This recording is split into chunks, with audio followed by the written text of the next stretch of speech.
It's 4:25. Now, the Geordie actor and comedian Tim Healy is to hold a special evening talking about his life and career, and it's a chance for him to share some of his highlights. He joined me earlier and told me, first of all, what it was like seeing himself, because it's still on the telly, believe it or not, seeing himself in repeats of the show Auf Wiedersehen, Pet. Well, my niece, Olivia, said, "Oh, Uncle Tim," she said, "there's a man on the television, looks just like you." And that was me in 1983. It's a bit strange looking at yourself as a young kid, but I know that was the best thing that ever happened to me. You know, it was a great look at Thatcher's Britain, a comic look at Thatcher's Britain, and a lot of it was very poignant and very true, the fact that there were 30,000 Brits having to go abroad to work because the construction industry had collapsed. And Dick Clement and Ian, the friend, he came up with this idea, and I thought they just wrote wonderful scripts to start with. But very true, you know, a comic look at these poor guys with these dreams, like Neville's character, of coming back and buying a house, a nice little house, you know.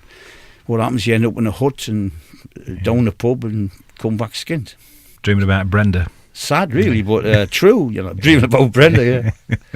But it was, I mean, it was great. It was great drama there, and it was huge. It was on Friday night, wasn't it, on ITV? And then it really captured something, didn't it? It captured the moment for so many people, I think. Yeah, and it was one of the first times. Again, it was almost a change in TV. If you look back then, you know, there weren't many sort of working class actors. There were Boys from the Black Stuff and Auf Wiedersehen, Pet came out at about the same time, and it was the first time that the bosses of TV had the guts to go for real voices and real people. And I think that's spread right through everything now, right away through the soaps even now, you know, you get real proper Manchester people in Coronation Street.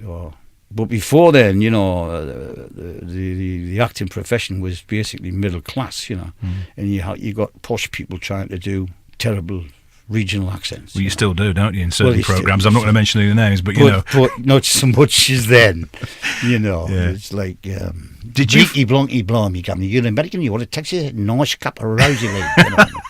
All that sort of. Did you find, though, in those days that you went for parts and you I don't know, did you ever try to posh up the voice at all? Or? Well, I've had to do all sorts of things over the years. You know, Boys from the Bush, I play Cockney, and that was in the 90s. I'm playing Lancashire at the moment in Still Open All Hours, because I thought that Gastric, my character in the Open All Hours, Still Open All Hours, is originally written as a Yorkshireman, but I thought Yorkshire was too hard because he's a very soft, gentle man. It's not quite there. It's a subtle distinction between... Sort of softer. You know, you're all your R's, you're coming over our house, and it's quite soft.